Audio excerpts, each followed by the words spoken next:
stream my my screen here on Discord so that you guys can see that as well. Perfect. Screen. Okay, so you should see my desktop now. Yep. Hopefully. Okay. Yes.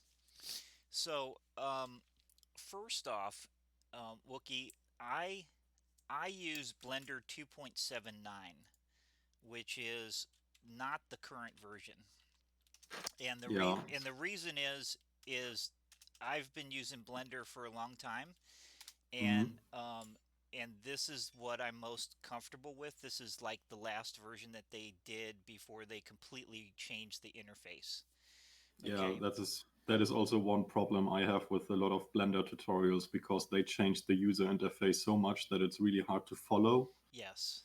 And But I found some people who do Blender. What is it? The current two 2.8 something. Yeah. yes, yes. And Jeffrey is sort of a hybrid. He goes back and forth, so he's probably just as bilingual in Blender as you are with German and English. So All right. Okay. that may or may not be true. But anyway, No, Jeffrey. I am not that good at either one. Okay, Just sorry, but okay. I'm learning. I'm learning. There you go. All right. So this is Blender 2.79.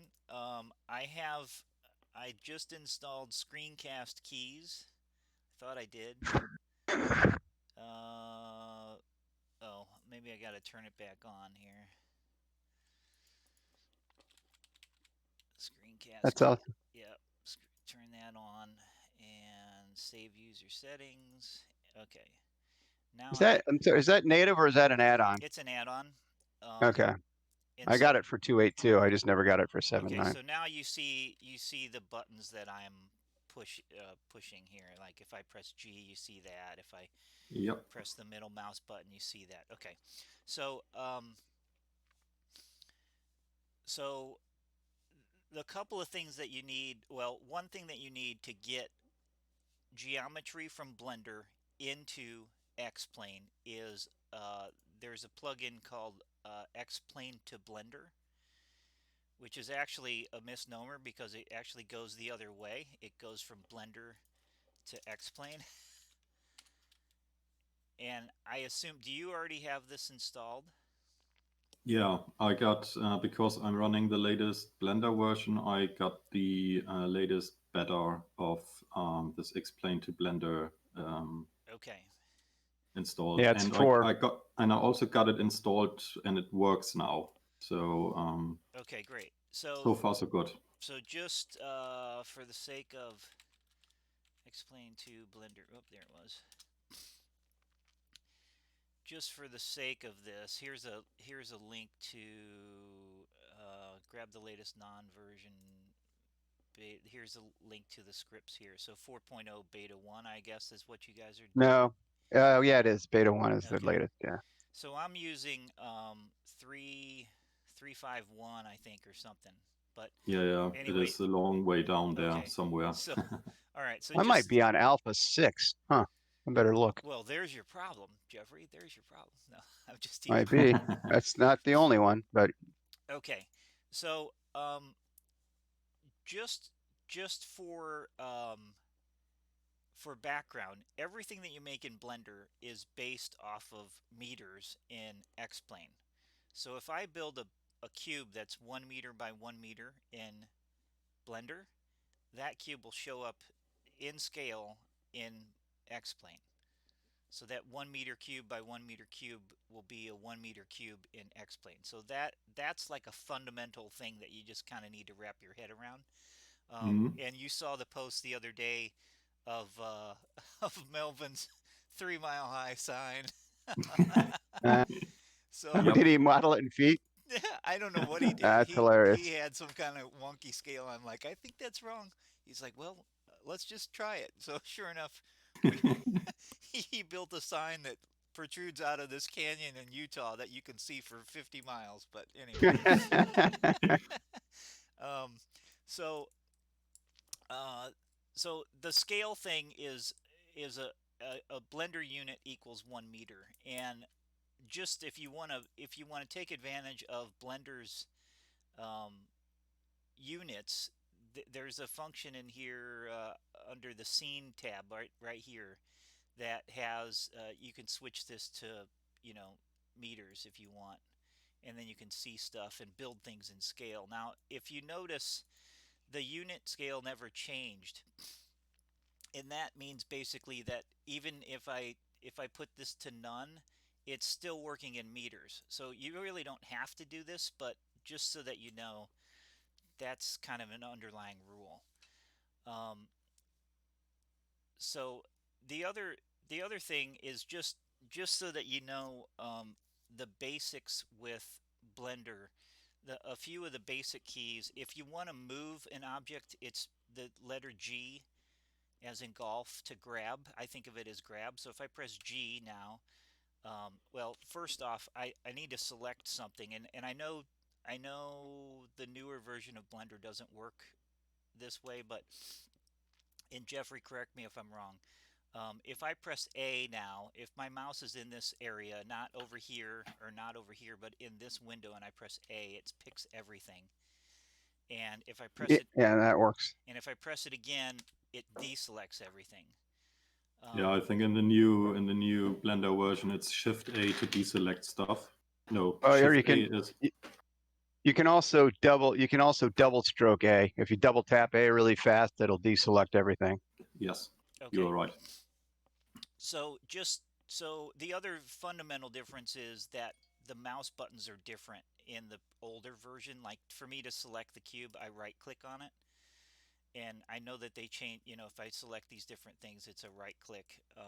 In the newer version, it's a left click. So, and that was one of the biggest stumbling blocks for people learning Blender, is that, um, you know, it's like, oh, the interface is backwards. So that's that's the big that was one of the things that they wanted to change in the newer version, is to make it easier for people to learn it. And so they kind of fundamentally changed the user interface, and unfortunately I've kind of already learned the old way, so now the difficult thing is to unlearn something.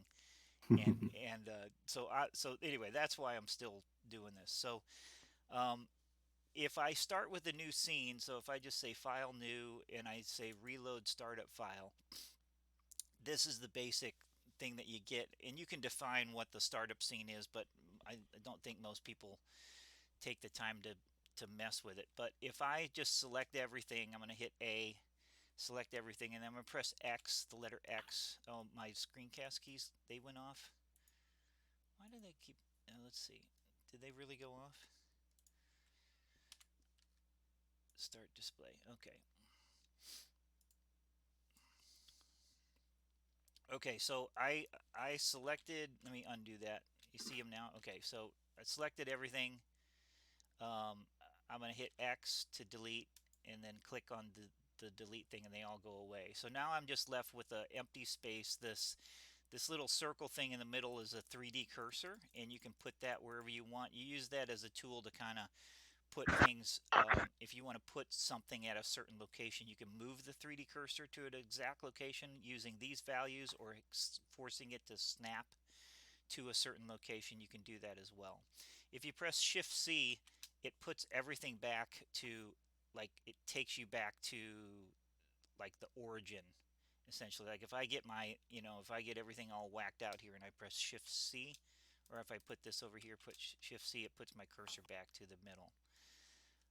If I So just to fundamentally build something, I'm going to add a cube, or I tell you what, let's just build a sign, since that's on Wookie's target here. Okay.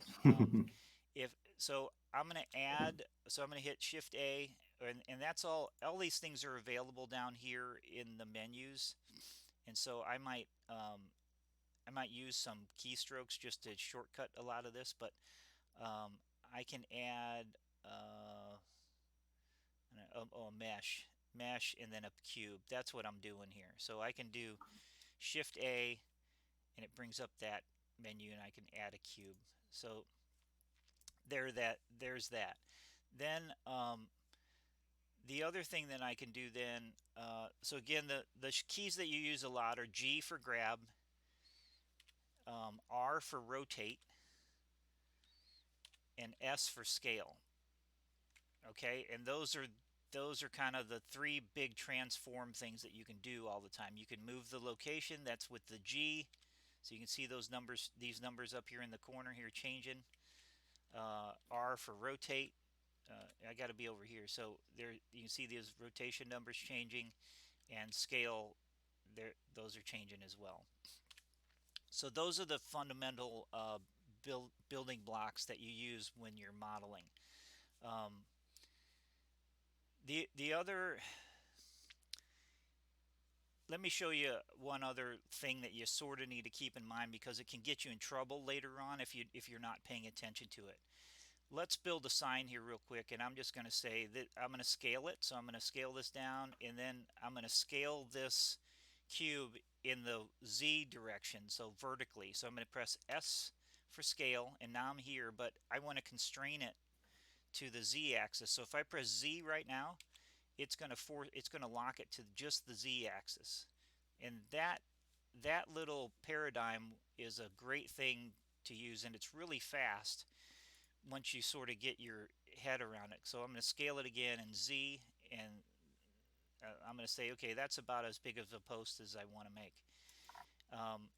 So now there's a post that I've made. Now the next thing I want to do is duplicate it. So I'm going to hit Shift D, and that duplicates it. But the other thing I want to do is I want to constrain this to the Y axis, which is the green. So if I press Y right now, it'll lock that to the green. If I press X, it'll lock it to the X, or Z, it'll lock it to that. So as long as I'm in this mode, I can switch the axis lock, which is really handy. So really quickly, I've made a post, I've scaled it to, or I've made a cube, scaled it to look like a post, duplicated it, and then I've locked it to Y, and I've scooted over, and there's that. So now we have two posts sitting there. Now the other thing we need to do is kind of make a faceplate. So I'm going to make another cube. So I'm going to hit Shift A again. I'm going to hit there's our cube, and again I'm going to scale it in the, now I'm going to scale it in the X direction. So if I hit S for scale, X for locking that way, and there's my sign, or my front sign face. And then really I can hit the G key and the Y key and move it. Or the other thing I can do is, if I can see these widgets here, I can like just click on the green arrow and it locks it to that, or I can click on this one and it locks it to that. If anytime I screw up and I don't want to do this, I just press escape and it gets me out of that mode, puts me back where I was.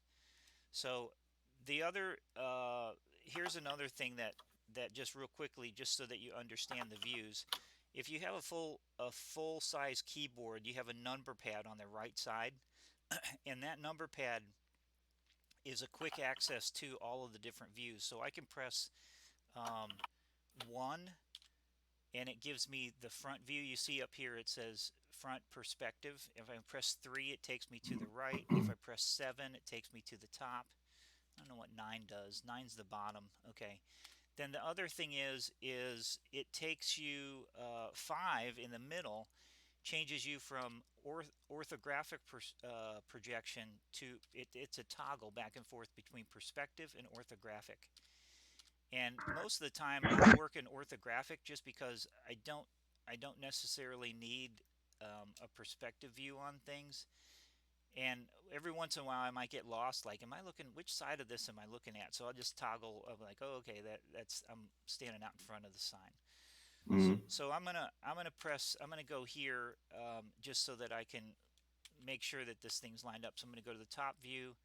I'm gonna scoot this. And one thing is worth adding is, if you use the Control 1, you look at the other side. And Yes. Control 3 looks at the back instead of the front. Yeah, so right now I'm looking at right ortho. If I press 3, I get that. If I hold down Control and hit that, I look at the other side. So yeah, like Jeffrey said, if you're working on something complicated and you always need to see the other side. Hey Melvin, welcome. We were talking about you. Your ears must have been burning.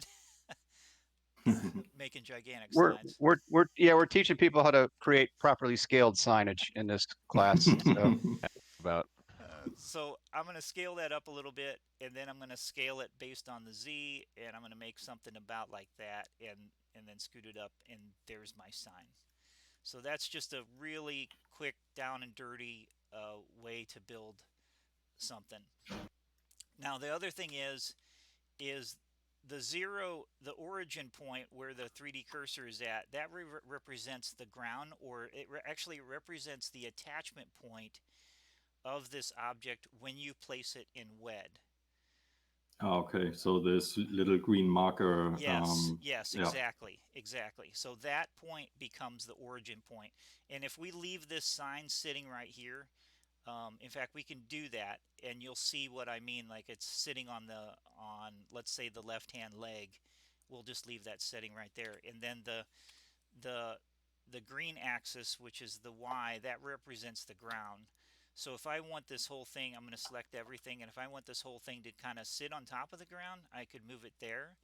If you're making something like a sign or a building, um, that you want to add a basement to, then it's good to put like the house right on the ground and then build a basement down here and underneath, so that if you place that house on a slanted area of terrain, then you don't get the old Melvin Leroy floating hangar maneuver. yeah, He's done that as well, and I'm just picking on you, Melvin, but I've done that as well, and you're kind of locked at to whatever you get. So if what I would recommend then is just make the legs a little bit longer and scoot it down a little bit so that the ground is here, and then that way if we place this on a slope, chances are it's going to catch on and be look okay in the simulator. All right, so the next thing is, when you export an object from Blender into X-Plane, it has to have a texture associated with it. And if I try to export this right now, I don't think it'll work.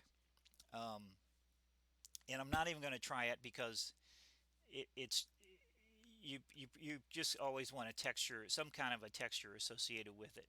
Um, I I use a program to help make textures called Substance Painter. It's not free, but it goes really fast, and it adds a lot of advanced capabilities that it would take you forever just to get the same sort of looks. But I'll show you how to do just the basics with just Blender and something like Photoshop. You could use GIMP in place of Photoshop as well. Um, so the next step in our process. Here's one other thing that I wanted to point out. You'll notice now that as I pick these different objects, if I pick this one or this one, look at the scale, the values in the scale change. So the legs are the same, but this one's got different values. The scale always needs to be, when you go to export, it always needs to be set at 1. Everything needs to be set at 1. Otherwise, you get weird translations between Blender and the exporter.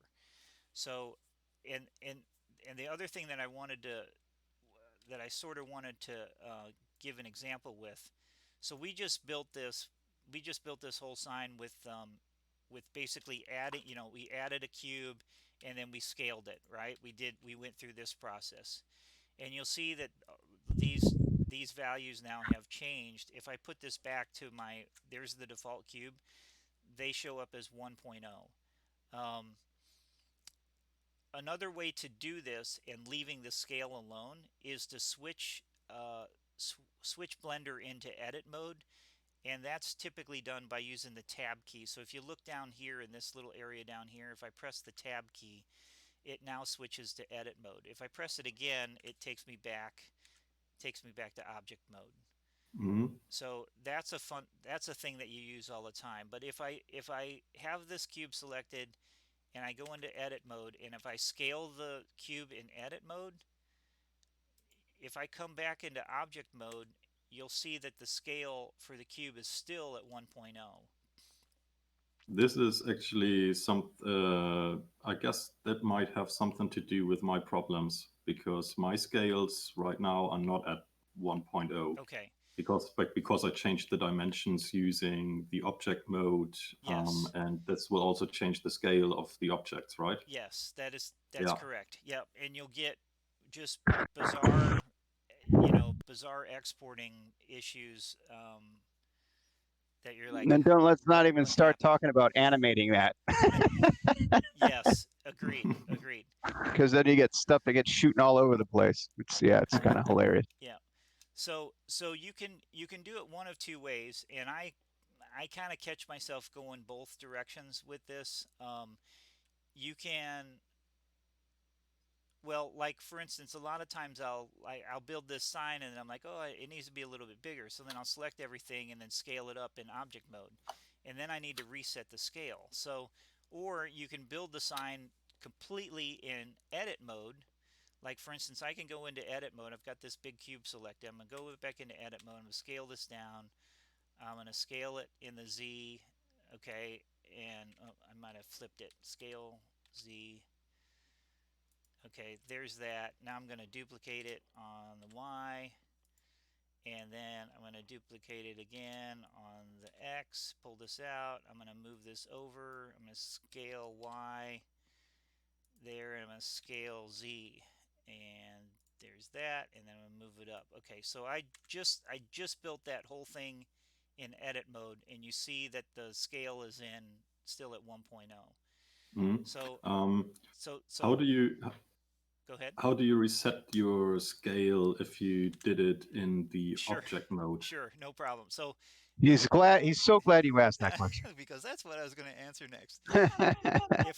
If I pick these objects, and I don't know if I can do this. I'm going to hit B for box mode. I'm going to select everything. If I hit Shift, what is it? It's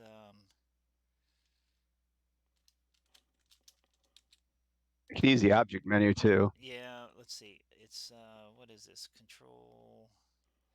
Is it Control A? Yeah, it's Control A, or it's under here, apply. So object, apply, and you can just hit scale. A lot of times I'll apply rotation and scale if I've been messing with the rotation, because the rotation can interact with the thing the same way.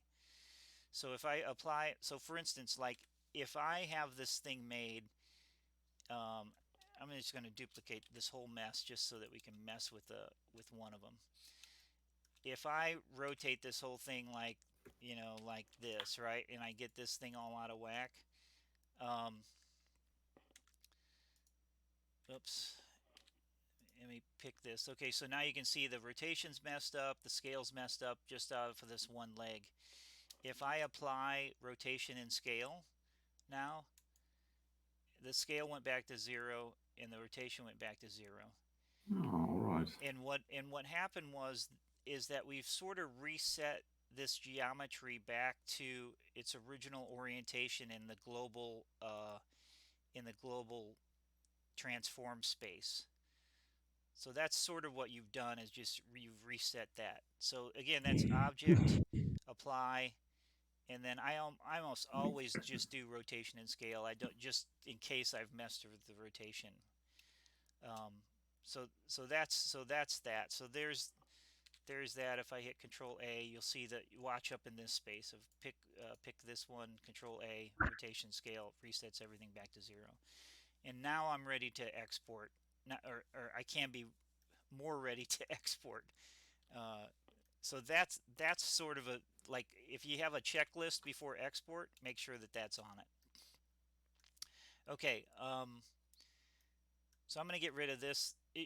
The other thing you'll notice is because I built this one in object mode or edit mode, you'll see that this whole thing is one object all the time, whereas this one is multiple objects. And so again, it doesn't really matter. It's just a matter of how you like to build things, um, and whether or not,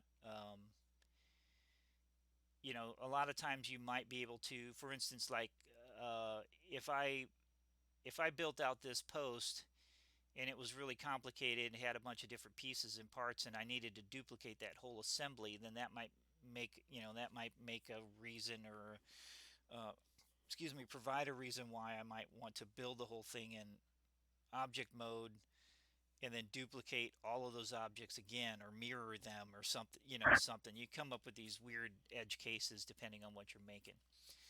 But there's a real easy way to combine all of these elements into one, and that is the Control J key, and that joins it. So now all of a sudden everything's joined, and that's available here. Let me undo this. So again, we have three different objects, and I'm just going to hold down the shift button and click them all. And then if I go to this side panel here, and if this is not out, the letter N and the letter T toggle these sidebars in and out. T is tool, or you can click on this little plus here and this little plus here to get them out. But N and T make those go away. I almost always leave them out unless I need them, or need them out of the way. So the join function is here on the side thing, and it says the shortcut's Control J. So if I just pick all of these three things, hit Control J, now it's one object. So if I deselect everything, pick that object, now I can move it and it all becomes one. Okay, the other thing the next thing to do is sort of work through the texturing process. And again, this is probably going to be fundamentally different between this version and 2.8, because I don't think, and Jeffrey, you'll probably have to chime in here, and maybe you can kind of add on to this at the end to show the differences. Because the 2.8 uses a node-based material editor. Actually, as it turns out, I found out that you can pretty much do it the same way. I figured that out yesterday. Okay, great. The node-based material editor is awesome, and it's very, very, very powerful. But you don't need all of that. I mean, it'd be something nice to learn on a rainy day, or maybe if you were stuck in quarantine. But I think it might come in handy once we start baking, but that's down the road. yeah, yeah. Okay, so the next the next process then would be to texture map this thing, and that's done with a process of creating a UV map. And a UV map is basically just instructions on how to unwrap this three-dimensional object into a two-dimensional plane. And maybe if I just do it here real quick, it might make more sense. I'm going to go ahead and get rid of this guy, since we don't really want to mess with him. And I'm going to put him, I don't have to, but I'm just going to sort of put him back in the middle. The next thing I'm going to do is I'm going to create another window. So in Blender, if I grab onto these little triangles up here, I can grab and make another window. And then in this case, I'm going to turn off these two sidebars, and I'm going to change this view to a UV edit window. And that'll let me look at these things, these two different things at the same time. So I'm going to go to edit mode, and I'm going to select all. In edit, real quick on edit mode, when you go to edit mode has three basic modes in edit mode. I can manipulate vertices, I can manipulate edges, or I can manipulate faces. And so if I go into vertices, I can pick one vertice, and then I can grab it, I can rotate it, I can scale it, or I can pick several of them and I can move them, or I can constrain them to an axis if I want. All of the same kind of tools apply. And the same way with edges, I can pick this edge and I can just move that edge if I want to. Same way with faces. I can go in here and I can say, well, my sign needs to be a little thicker. I'm going to go in here, I'm going to pick this face, and I'm going to pull that face out a little bit. So that, again, the tools are very powerful, very quick and easy to get to. And once you sort of practice with it a little bit, you'll find yourself catching on to it really quick. So edit mode has those three modes. And the same thing, I can press A to deselect everything. I can press A to select everything. And so this is sort of where I want to be. So just to back up, I'm back here in object mode. I don't have anything selected. I'm going to pick this object. I'm going to switch to edit mode by hitting tab, and then I'm going to select everything by hitting the A key. So I have all the faces now selected in in in edit mode. So the next thing that I would want to do is I would want to unwrap this or create a UV map, and those are available if I go down here to this tab here, shading in UVs. I can unwrap things. The other thing is I can just hit the U. If I'm in this tab and I hit the U key, it pulls up that same menu. So if I unwrap this at this point, you'll see I just get a total well, you see I get a square, but this makes no sense as to what happened. So what I need to do is I need to go into this object and mark some scenes and tell Blender how I actually want to unfold this.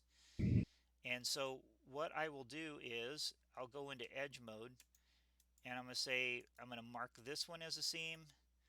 I'm going to mark these points around here as a seam, and you'll notice that they end up with like a little red border around it, and that says that those are seams. And again, you'll get a little bit better at this once you do it a little bit, and you'll kind of begin to understand, like, where do I need to put a seam, or why would I need to put a seam. That's just practice and So, experimenting. Go ahead. yeah, the way I think about it is if you were trying to build it out of paper, where you would want to cut it to get it to unfold properly. Yes, That's where like you want with to mark your yeah, seams. with like a scissors. So I would take a scissors to run up here along here, and then I could cut around here. Now here's something interesting. Like, I'm gonna go ahead and mark that as a seam, but on here I'm gonna pick this edge, and I'm gonna say don't mark that. So I'm gonna clear that seam right there. So these two posts are slightly different as far as how the seams are marked. One other thing is, in X-Plane, we will never see this geometry down here because it'll be underground. And so I'm going to just make it a little bit easier on the X-Plane renderer. And I'm going to pick that face, and I'm going to hit X, and I'm going to say delete the face. And I'm going to hit X, and I'm going to delete that face. Because there's no reason to ever render that. You'll never see it because this sign will always be underground. Okay, so then the other thing is, let's mark seams on the sign, on the actual sign face, and I'm going to go around and I'm holding down the shift key, and I marked all of those seams there. And okay, there's marked seams, and I'm going to pick these guys here. I'm going to mark that one, and there's one over here, and I'm going to mark those. Alright, so now if we go back into face mode, select everything, and hit unwrap, I got something completely different.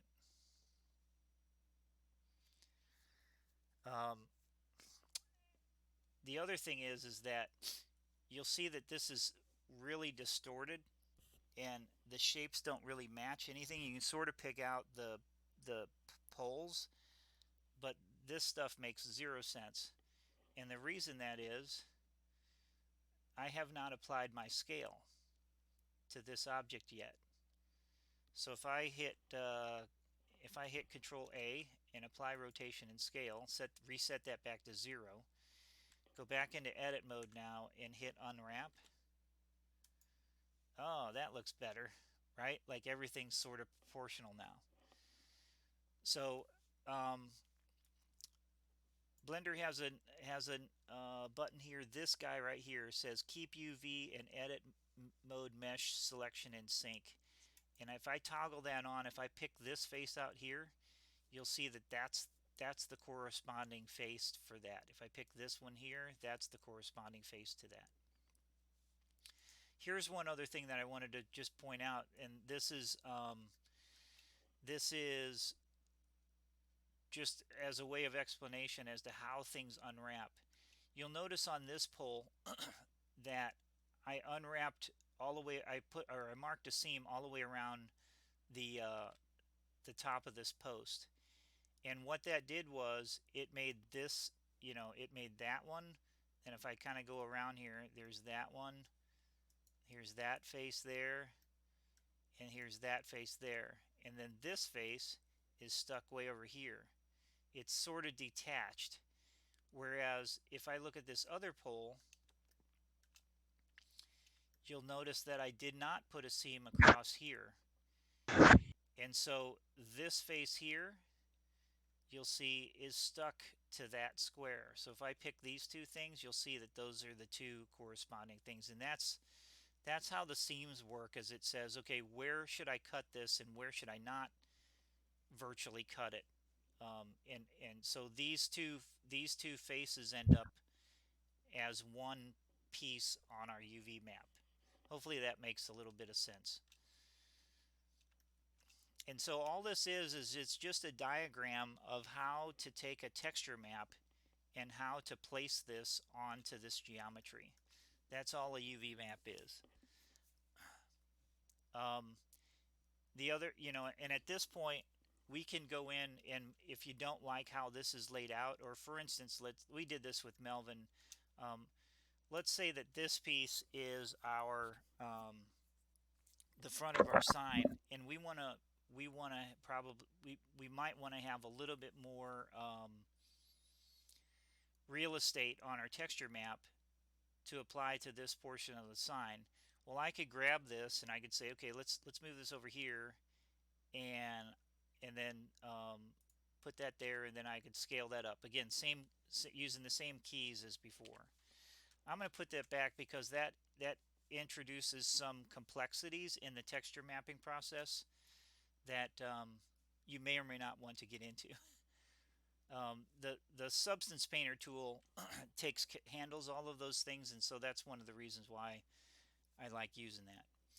But at this point, I'm sort of done here. I'm going to go ahead and I'm going to save this, and let's just put it in on my desktop, and I'm going to call it Wookiee sign.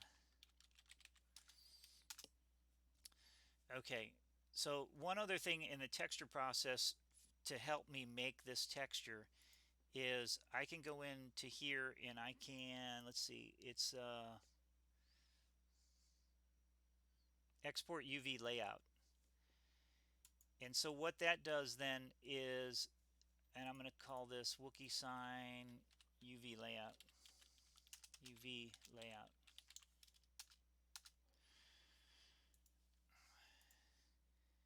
And this is it. So I'm going to open this. You could open this with GIMP, or you could open it with Photoshop, whatever you want.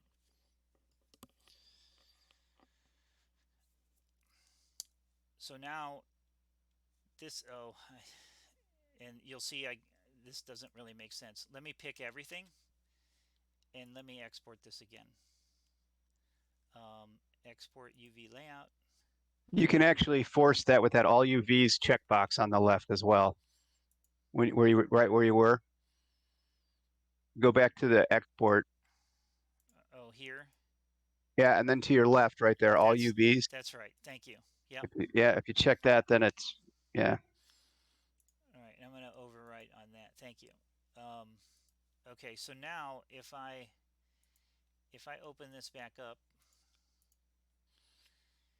now you'll see that this layer now in this document, it's a PNG. This thing corresponds to this.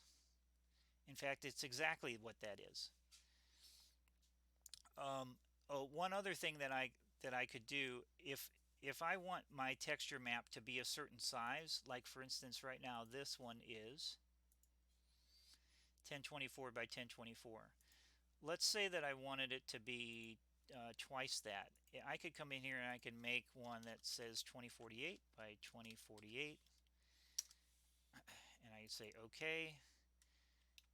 And now if I export that UV layout, all Wookiee sign, not cancel, save. Export Wookiee sign UV, save. All right, now if I go back into Photoshop and I open that again, And now if I look at my image size, you'll see that that is a bigger texture resolution. Texture resolutions always have to be powers of 2. They don't have to be symmetrical. They don't have to be 1024 by 1024. It can be 1024 by 2048, but it always has to be a power of 2, and that has to do with the OpenGL and hardware rendering. It really likes to have everything in powers of 2. If it's not, then it gets really weird. You can have some unexplained consequences there. All right, so the other thing now, what we would do is we would go find a wood texture.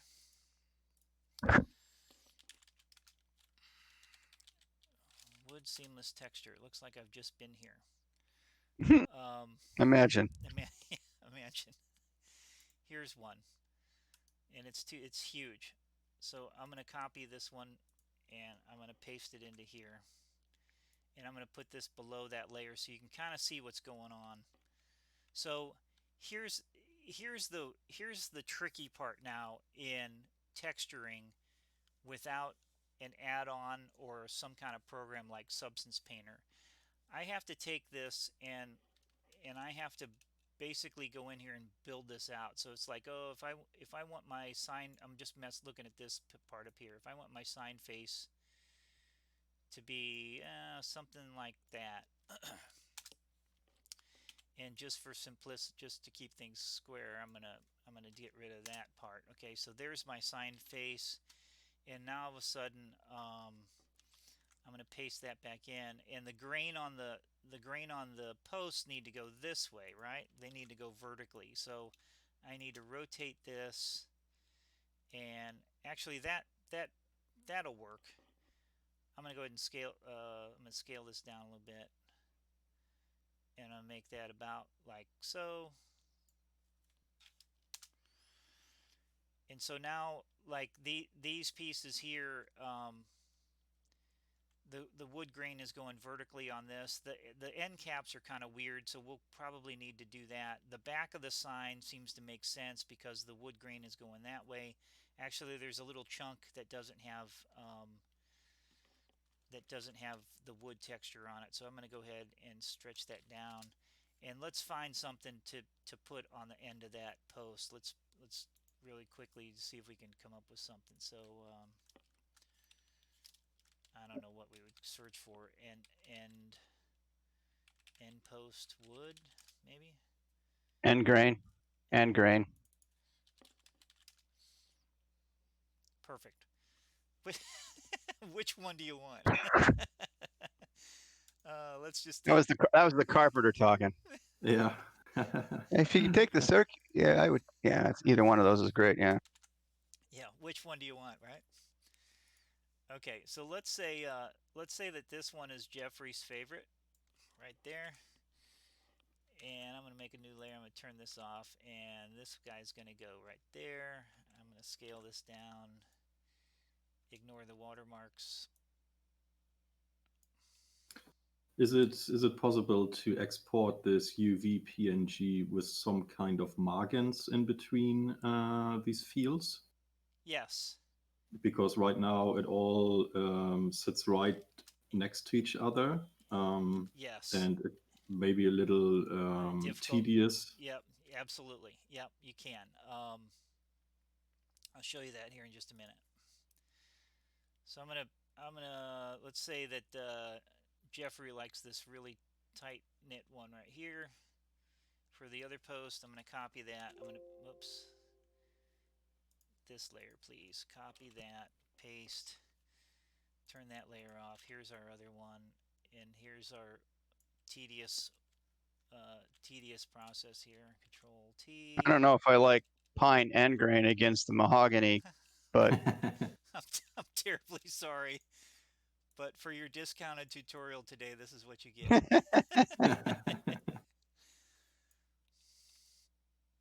Okay. So there we have something really quick, down and dirty. I'm going to go ahead and I'm going to turn off this layer because this is the layer that has our that's our UV template. Mm. And And this is the front of our sign. So I'm gonna tell you what, we're gonna make one more thing up here, and I'm gonna be just kind of a smart aleck and type W for Wookie. Okay, and I'm gonna put a little smiley face over there. All right, so Perfect. all right, so I'm gonna save this. I'm gonna throw this on the desktop, and I'm gonna say this is called Wookie texture. It's usually good, as Jeffrey will attest. Always save your sample work, no Yeah. matter what. No, Even if you think it's a tutorial. save it. Yeah. Okay, so I'm gonna turn my this is that UV template that Blender generated. I'm gonna turn that off, and I'm gonna save this as a PNG as well, and it's still called Wookie Texture PNG. All right, so we can bring that in now. Now we can bring that in over here, and Wookie, I'll get back to giving us a little bit of margin here on this guy here in just a second. Mm. So the next thing I want to do is I need to create a material for this sign. Right now this sign has no materials assigned to it.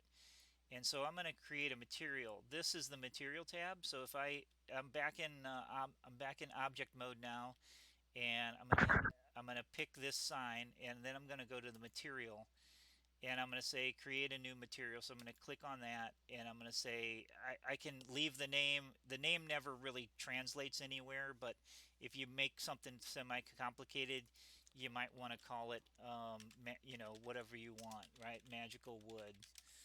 Um, uh, and the only other settings that I normally adjust in here is I push the intensity all the way up. Specularity, I don't know if that translates. Um, It won't without bacon.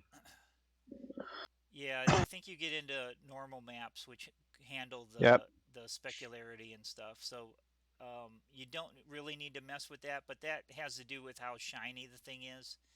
So if I turn that all the way up, you see this little bright spot on there. If I turn it down, it turns into more of a matte object.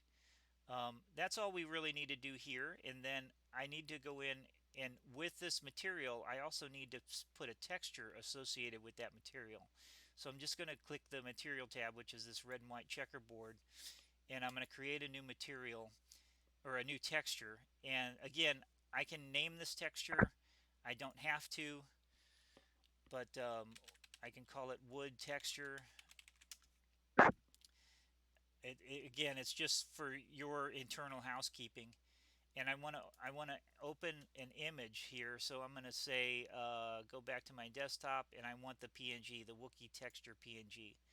So I'm going to grab that. I'm going to say open that image, and there now is our texture. And we can look at our material. We can look at both, the texture and how the material shows up. This guy is a port over from this window. Like if, for instance, if I crank this up, I can go back here and see that. But again, there's really no. This is just for your edification and doesn't really serve a purpose in X-Plane. Um, so the next cool thing would be, wouldn't it be fun to see the texture in here to make sure that it looks right?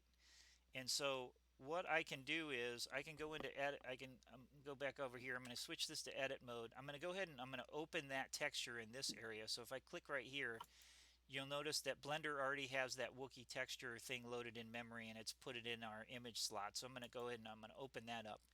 And oh, lo and behold, there it is. And the other thing to notice is that I guessed correctly on the orientation of the front of the sign. I wasn't sure if I was writing upside down or right side up with this, but I happened to guess correctly. So this turned out okay. And then the other thing that I can do here is I can come over here and I can change this to texture mode. And this needs to be, multi-texture. And now we can see that there is our textured sign, and complete with end caps. And it looks pretty good. we could probably cheat some of the, this wood grain looks a little stretched here. So that would be something that I might want to go back in Photoshop or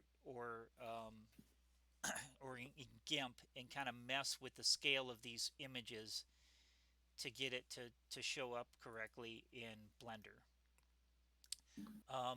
The other thing that we could do to take this one step further, speaking of baking, is that I can go in here and I can bake an ambient occlusion map. And what that does is it adds like shadows to stuff. And so if I change this to ambient occlusion and if I say bake, you'll see that it just baked that out. And then if I can go ahead and save this as, I'm going to call it Wookiee texture, and I'm going to add AO on the ends for ambient occlusion. And then what I can do is I can come back into Photoshop and I can open up that ambient occlusion map. There it is. I can select everything here. I'm going to copy it. I'm going to paste it into this document. Oh, this is a goofy thing. Sorry. Photoshop has this weird thing now where if you don't have something up here in this corner, this used to be different. Okay, now it comes across right. So I can just erase this back out. And if I change the blending mode now here to multiply, you'll see that all those shadows then came in, they applied to the texture. And so the dark spots are where the back of those wood signs get, the back of the sign gets attached to the vertical post. And so you'll see like different gradation shadows here. One other thing is Blender does not render these out exactly right. So and I don't know why. There's probably an honest to goodness reason why, but I'm going to go ahead and change the levels. You'll notice that the brightest part, the white, is way down here. So if I just change that and bring that down there, that gives me my full scale application of my ambient occlusion map. So I'm going to go ahead and save this again as my Photoshop document. I'm going to save it on top of, I'm going to save a PNG, and I'm going to save that on top of the Wookiee texture, this guy. So this is now the combination of the original wood plus the ambient occlusion map on it. So I'm going to say replace, and I can go back into Blender and I can go, I'm going to switch back to this guy. Let's see here. I don't know how to get out of this mode now. Oh, let me go into edit here.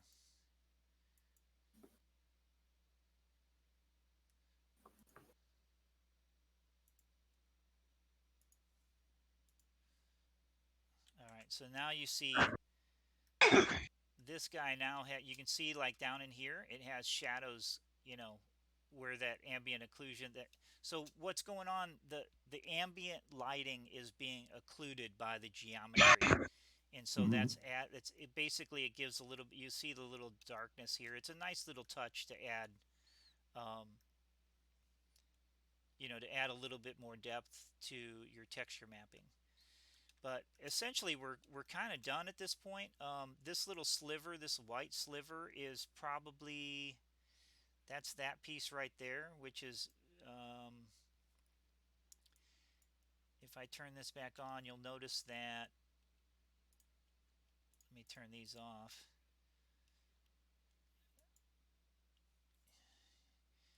Yeah, so my I didn't scoot the wood far enough over, so I'm getting a little bit of a yeah, my UV map goes all the way over to the edge. So we could fix that. Let me turn these guys back on. What do we have? This guy, and I think we had, I think it's this one, right? Yeah. Okay, so there's that. So we'll go ahead and save this. We'll save this again. Oh, let's turn off this guy because we don't need that. And let's save this as our PNG. Wookiee texture is still fine. Save. Go back into Blender. let's reload the image, and there it is. So now we've created a sign and we've created a UV map for it. We've exported the UV map. We've actually edited the image that goes on the UV map, and we've brought that texture back into Blender and set up the material and set up the texture to get all that to work right.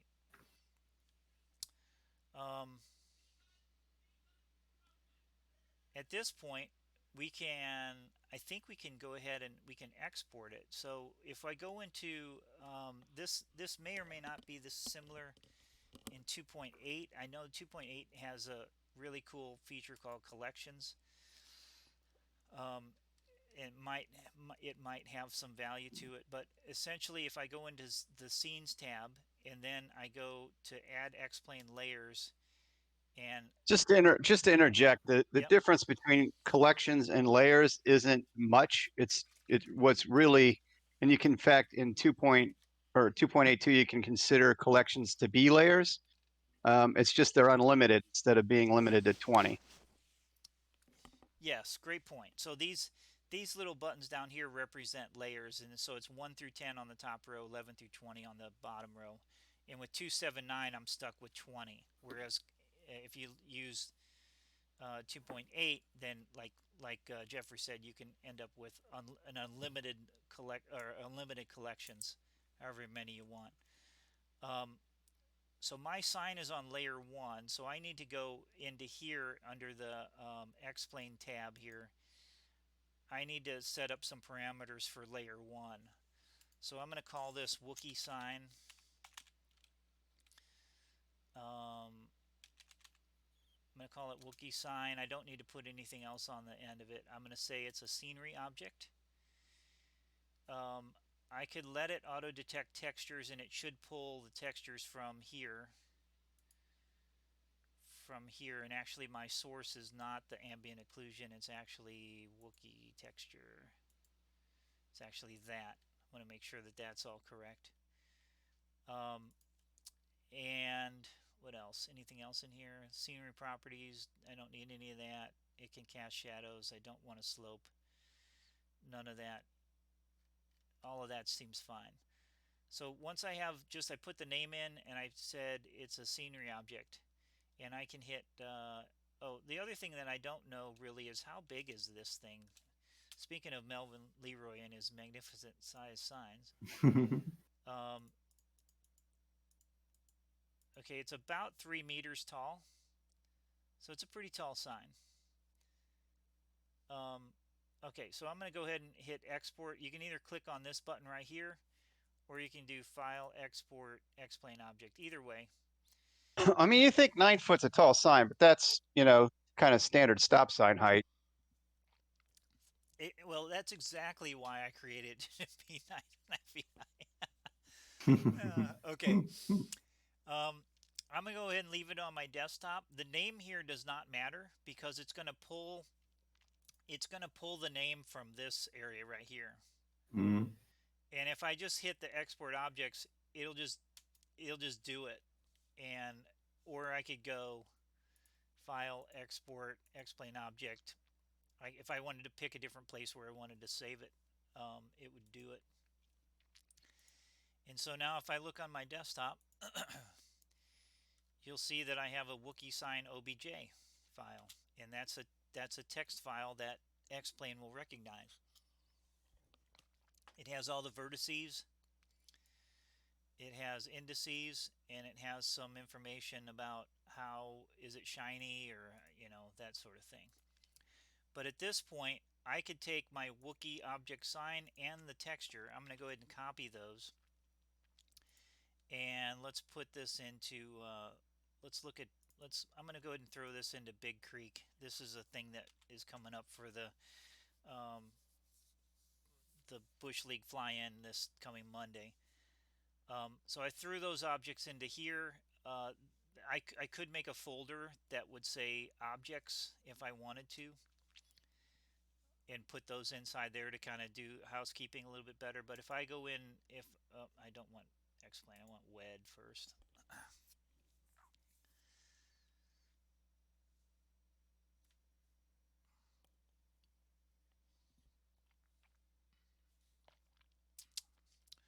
one other thing to keep in mind, um, as we launch WED, if I look at where this is placed in reference to the origin, you'll see that it's pretty well centered left or right. It's a little bit off, it's not entirely centered between the posts, and the sign is a little bit forward of the origin point. So we'll see that reflected in WED here. Okay, so I'm going to go to Big Creek because that's the folder that I put it in. And here's the Big Creek scenery that we just made. And like, let's say we want to put this sign right down here at the end of the runway. Well, if I go in now to my local tab, and you'll see here's my Wookiee sign that we have just exported, and there it is. It looks all terrific, just like it looked in Blender. And I can place that like right down here, and you'll see now that this insertion point, this origin point, like you were mentioning earlier, Wookie, that Yeah. that directly corresponds to where the 3D geometry is placed in reference to this origin point. And you'll see how that how that connects. So again, I can move that. I can put that anywhere I want. I'll just put that down here at the end, and then I'm gonna scoot it back just a little bit, and let's go ahead and export my scenery pack, and then let's launch into let's just do that, and it's Big Creek, I think. Yep, that's it. And let's go down to this end of the runway.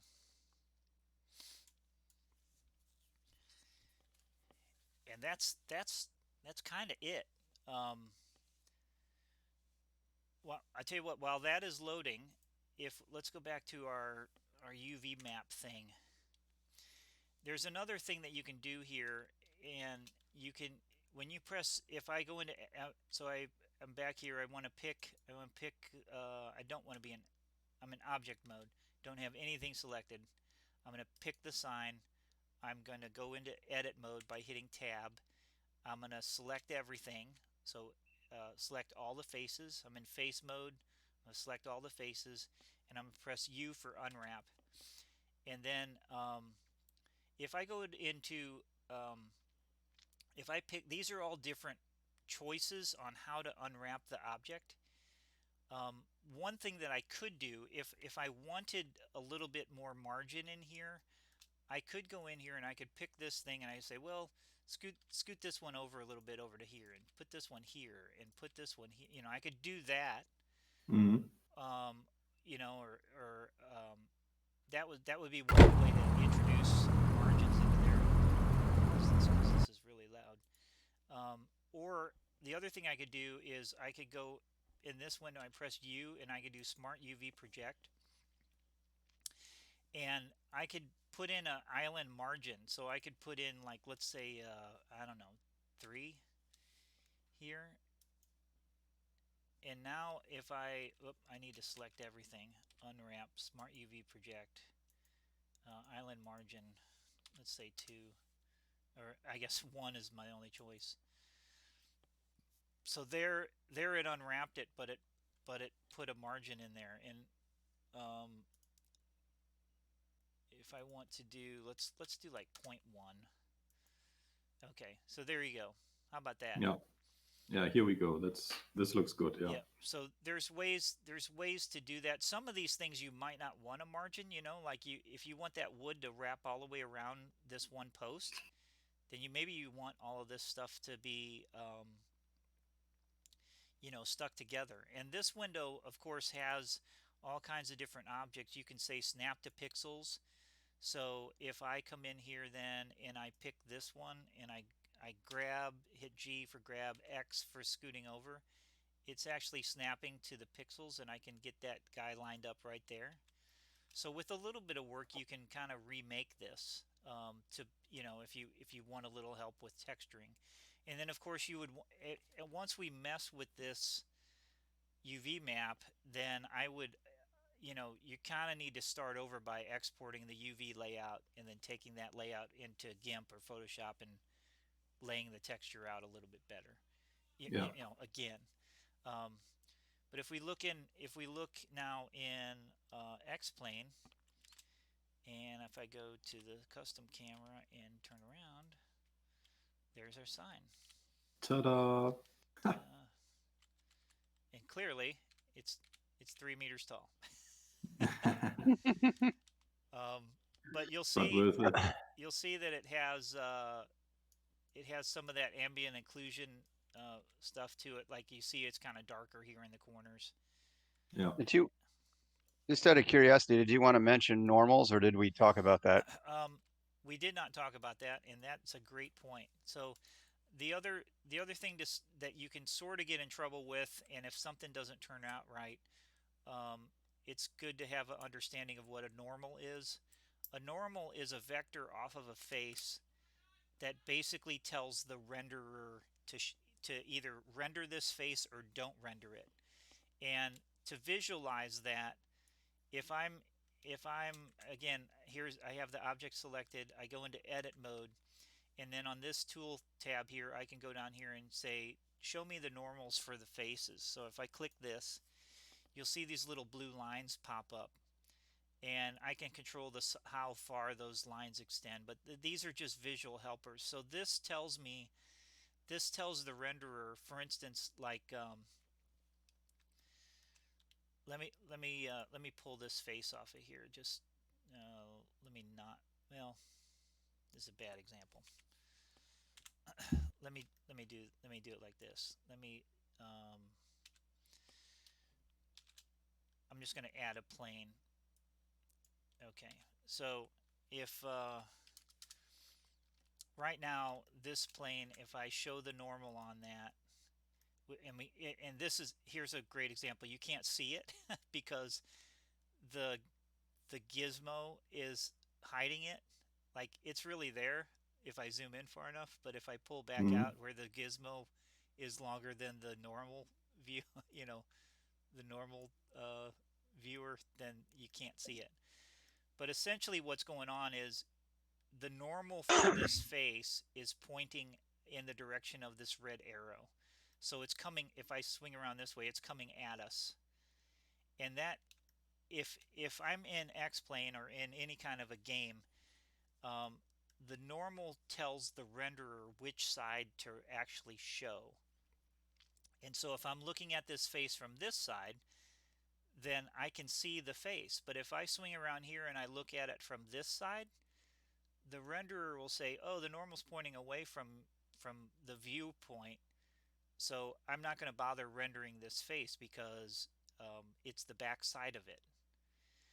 So depending on how you model geometry, like if, for instance, I go in here and I happen to scale this inside and out, like if I do that, that might screw up the normals. Or if you do something weird where you come back in X-Plane and you're looking at the sign and you're like, it doesn't look right. Like, it almost looks like it's inside out. That's usually a case of the normals being backwards.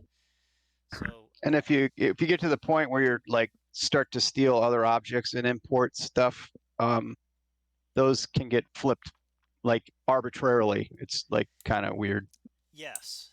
So, like, yeah, if I import an object, yeah, the importing can not get that straight sometimes.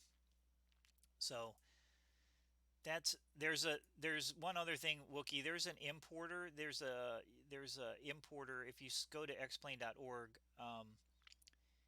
and search for Blender import, somebody wrote a plugin. It's not really complete. It doesn't do everything, but it does allow you to get certain objects inside Blender to sort of work on. And Jeffrey and I have been kind of experimenting with different aircraft parts and things like that, and that's been a good tool to have. So again, So, for example, a usage for this importer would be if you have a building which doesn't extend below the ground and it is just floating around every time you place it, you could potentially import that and extend its basement yes, below the surface. yes, yep, Yeah. Yep. But All right. so the important thing for you to know about that, Wookie, is that importer, there is not an importer for 2.82. Okay. So you do need to have 279 loaded, and that's kind of gotten to the point where the only reason I use 279 is to import an object and then save it Yeah. as a blend file and then reopen it up in 282. All right. Okay. Well, we've been going So for an hour and 10 minutes. Any other questions? So No, the I try only to. Oh, yeah. I you try got to good. fiddle with all that and see what I come up with. I can already see that I did something differently than how you showed it, which potentially could mess up with the object I exported. So that's a lot of good info there. So if you want, I can show you just a couple things in 282 that aren't dramatically different, but different enough that you may want to know about them. Yeah, sure, definitely. Here, let me stop.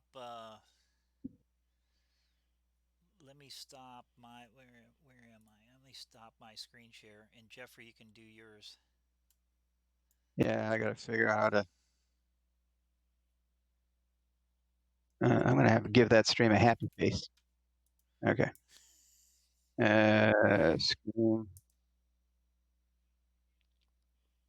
Screens. Edit.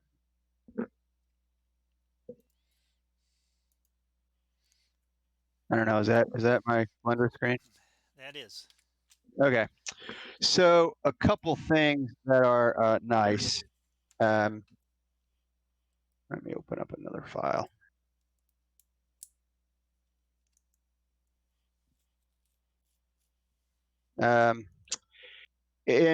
And so 282 has got, instead of for normals, in fact, let me turn on material preview or solid. You can go down to overlay and do face orientation, which is right here. And that gives you blue side's good, red side is bad. All right, okay. And that's a little sometimes easier to see when you're, got a bunch of stuff. Like if I got a big object, like you can see how bad these normals are, right? Mhm. All the, everything in here is inside out. Yeah, the whole interior is inside out, isn't it? Yeah, so the whole interior is inside out. Now I'm always only using it for placement reference, so I'm not going to worry about doing anything about it. But it's an extra tool that's handy to have. And then the other thing I was going to show, when you create let's see if I create this new material. Let's see here. All right. The new one, yeah. So new material 4, and then I create the texture. New. I can grab the image right here, just like you were doing, and you don't really need nodes. Oh, image or movie. Yep, same. That's same from 279. Yep. So there we go. Yeah, yeah. So all that's very similar. Yeah. All right. But I think that was just the two things I wanted to show that that can be supported or a little bit different. Everything else is. Last thing, where would be the if you want to show these normal arrows, where would be that? That's also in could overlays down here. Okay. Do you have to be in edit mode to show I those? probably have to be in edit mode. And yeah, this right here is the normals. All right. All right. Yeah. Yeah. Yeah, so that's a better example of showing you like what's going on there.